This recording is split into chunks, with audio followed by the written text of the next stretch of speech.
Hi, I'm Megan and welcome to my kitchen. In today's What's for Dinner video, I'll be sharing with you what meals we had this past week. Our dinners were easy to make, budget friendly, and delicious.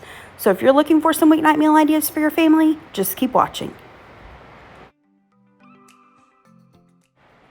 For dinner this first night, I wanted a warm, comforting casserole. So I did Poppyseed chicken casserole. If you've never heard of this before, it's like a quintessential Southern casserole. It's just a couple of ingredients, and it is really yummy, especially for just only having a couple of ingredients. So to get started, I have my oven preheating to 350 degrees.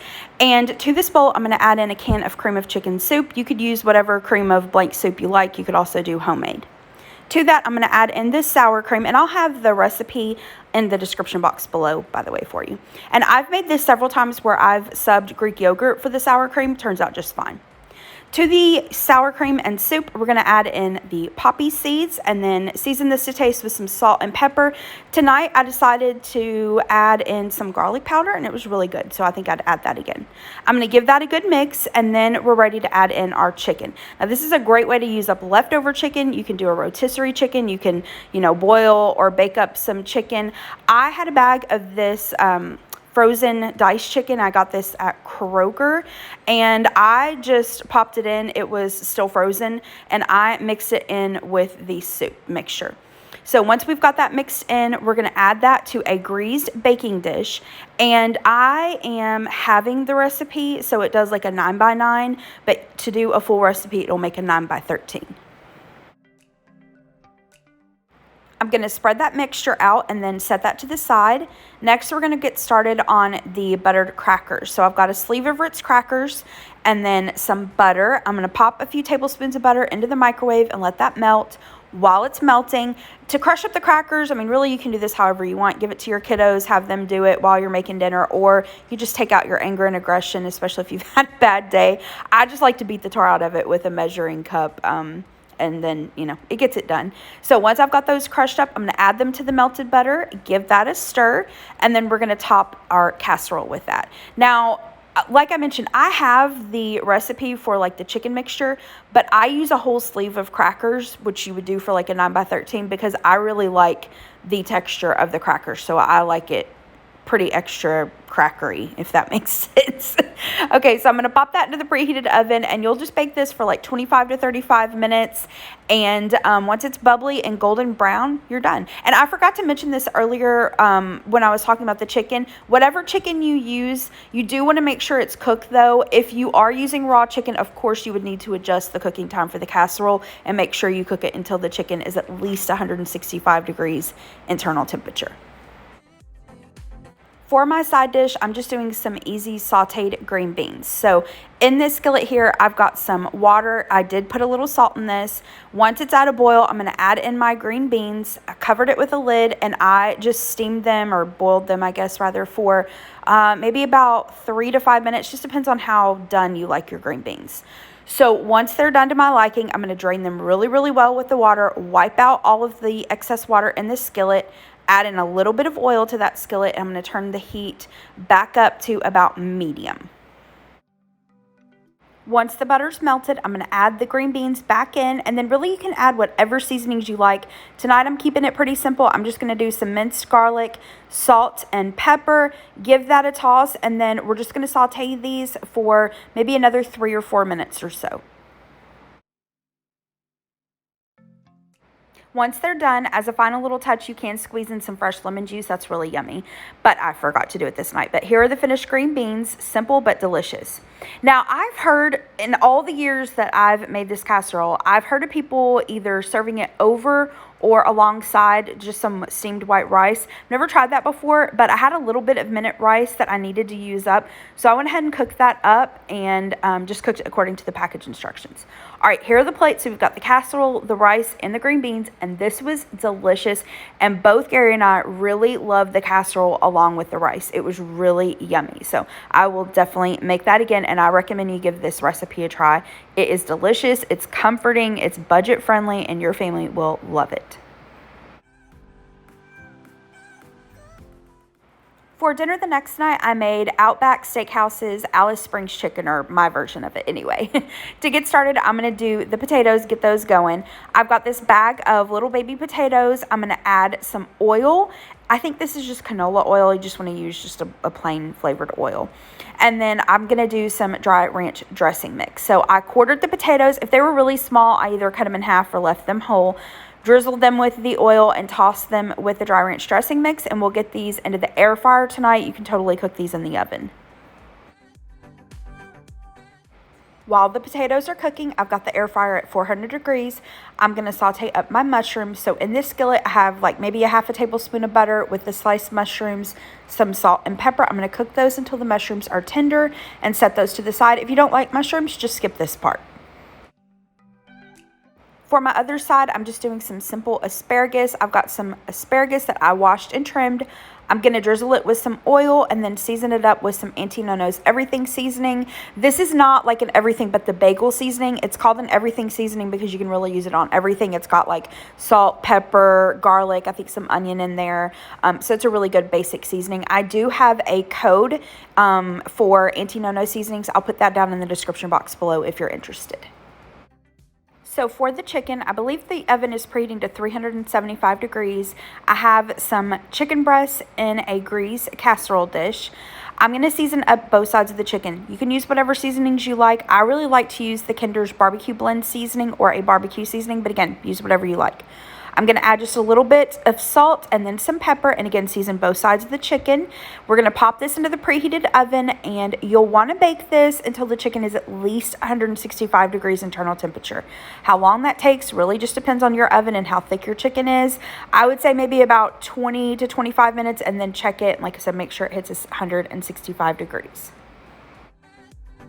Here's the finished chicken. Now, Outback adds just straight honey mustard, which here I've got some homemade honey mustard. Use your favorite bottled. But a while ago, I saw Jessica O'Donoghue mix honey mustard with some barbecue sauce, and I actually really like that combination. So in this bowl, that's what I've got, just some honey mustard and barbecue sauce. If you like the Chick-fil-A sauce, you'll like this because it's basically the same thing. It's just honey mustard and barbecue sauce. So if you have any of the bottled Chick-fil-A sauce on hand, you can use that here as well. So once I've added a generous layer of that honey mustard barbecue sauce combo, I'm going to add my sauteed mushrooms. And like I said earlier, if you or someone in your family don't like mushrooms, skip it. Then I'm going to add my cooked bacon. I just had this on hand for like an extra breakfast left over, but you can also use the pre-cooked bacon. Next, we're going to add our cheese. Really, you can use whatever cheese you prefer. I think maybe Outback uses Colby Jack, but I had some sliced cheddar on hand, so I'm going to use that. Then this is going to go back into the oven just for maybe like 5 minutes until the cheese is melted. And here's what it looked like when it was done. Here is the finished asparagus. I just popped this into the oven alongside the chicken and baked it for maybe about 15 to 18 minutes or so until it was tender. Here are the finished potatoes. Like I mentioned earlier, cook these at 400 degrees. I cooked them for about maybe 18 to 20 minutes or so until they were fork tender and golden brown, and I did shake them halfway through. Here is a picture of my plate. Gary was at the gym this night, so he ate later than I did, and everything was delicious, especially the chicken. It is so good. If you've never given this a try, I recommend you try it. It's delicious. For dinner the next night, I made salmon sliders, and I first made this a few months ago. I saw it on Instagram. The lady's name is Kimmy Creations. I'll have it linked down below, and we loved this, so I couldn't wait to make it again. And again, it's simple but delicious. We're going to start out by making the sauce for the sliders. It's just 2 ingredients, so easy. We're going to mix mayonnaise and sweet chili sauce. Just eyeball it really. How much you need depends on how many sliders you're making and how spicy you want the mayonnaise to be. If you don't want it to be super spicy, use less of the sweet chili sauce. If you want it to be more spicy, obviously use more. I just eyeball it, give it a taste, and then adjust from there. I do like to let the mayonnaise mixture sit in the refrigerator for at least 30 minutes just to allow the flavors to combine. I'm going to go ahead and get started on the side dish. I tried a new recipe for a roasted garlic parmesan veggies. I'll have that recipe linked in the description box below, of course, and I have the recipe. So here I've got a zucchini, a squash, and a couple Roma tomatoes. I washed them really well, and I'm going to slice them up. To this bowl, I'm going to add in the sliced veggies, and then I'm going to drizzle some olive oil over that. I've got the oven preheating to 400 degrees. I did line a baking sheet with some aluminum foil, and just as an extra precaution, I gave it a little spray with some cooking spray.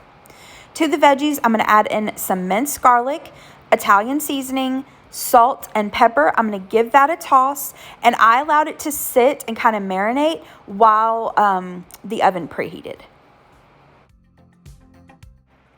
Next, we're going to take those vegetables and spread them out into an even layer on the baking sheet.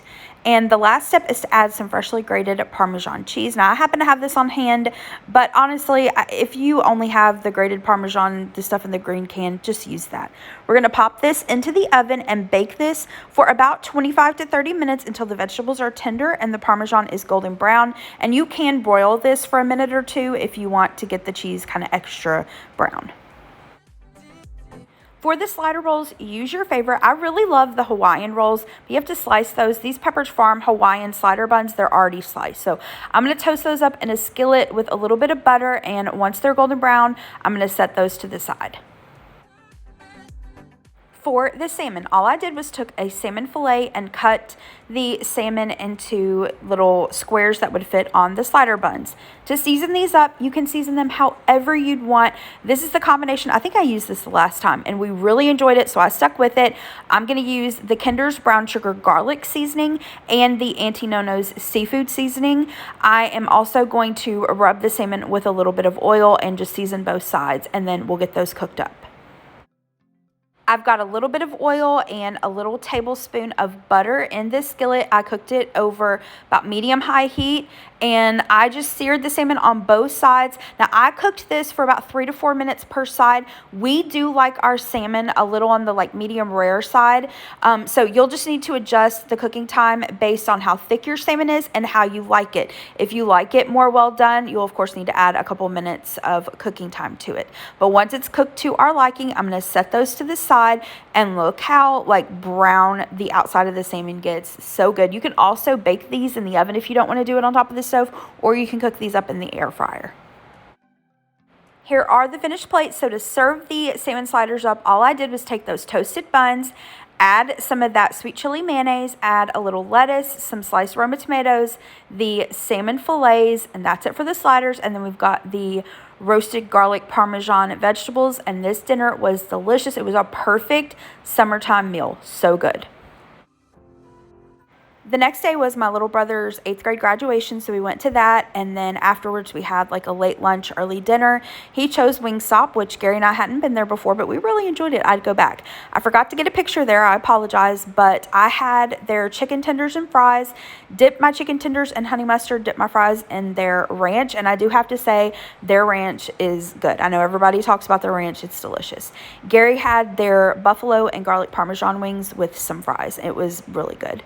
So I forgot to get a picture, like I said, but I thought I'd insert a picture here from my little brother's graduation. If you've been with my channel for a while, you know I talk all the time about my siblings, but I've kind of shared limited information about them. I try to be considerate of other people's privacy, especially them being minors. So I wanted to wait, until they could give their full consent, really understanding, social media and all that. So here are Dagan and Kirsten. Dagan is my youngest sibling. He is 14.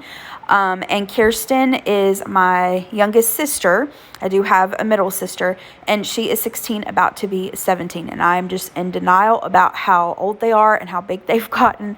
I still want to believe they're, tiny little kids that we can pick up and, snuggle with and everything. But I'm so proud of them, and it was really nice to be able to go to his graduation and then go to an early dinner afterwards with the family. For dinner the next night, we did Copycat Chick-fil-A spicy Southwest salads. Here's what I'm going to use for the salads, and I just looked at the menu description for the salad and tried to go from there. So I've got some lettuce, grape tomatoes, shredded cheddar cheese, shredded Monterey Jack cheese, some pepitas or pumpkin seeds. Now, Chick-fil-A uses chili lime pepitas, but I just had plain, so that's what I'm going to use. I do have Chick-fil-A's creamy salsa dressing. Now, I got this at Kroger. You can find it at different grocery stores, or you can honestly just use some ranch dressing with some salsa mixed in. I will say, this does have a little bit of a kick to it. So if you're kind of sensitive to spicy food, this is a spicy Southwest salad, but if you're sensitive to spicy, you may want to cut it with some ranch dressing. I've got black beans I'm going to rinse and drain, some seasoned tortilla strips. Now, Chick-fil-A's menu describes the salad with having roasted corn, red peppers, and green chilies.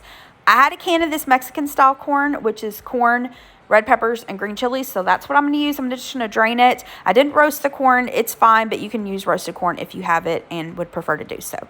Now, last but not least, for the chicken, I just took a couple chicken breasts, seasoned both sides with some taco seasoning, cooked it in the air fryer at 360 degrees for about 18 to 20 minutes until it was 165. I let it rest and chopped it up.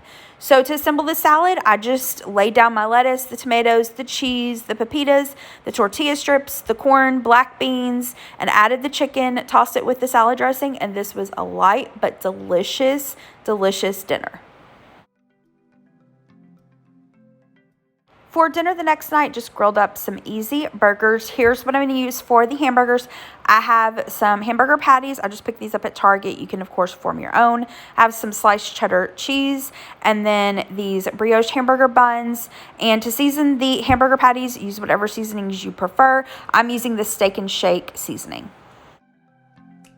I had some of these mini sweet bell peppers on hand. I really needed to use them up, so I decided to make some stuffed grilled peppers.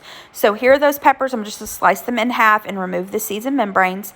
I have some shredded cheese, whipped cream cheese, bacon pieces, and to season it up, you can do it however you'd like. I'm going to do some ranch dressing mix, smoked paprika, and garlic powder. I didn't really follow a recipe. I just eyeballed everything. I combined the cheeses along with the seasonings and the bacon pieces, gave it a taste, adjust the seasonings to my taste. So here are the peppers. Like I said, I just removed the seeds and the membranes, stuffed them with the cheese mixture, and I'm going to get these on the grill. Here are the burgers and the peppers grilling up. And don't judge my dirty grill. I know it needs to be clean. It's on my to-do list. Once the burgers were done to our liking, I topped them with a slice of cheese and just allowed that to melt.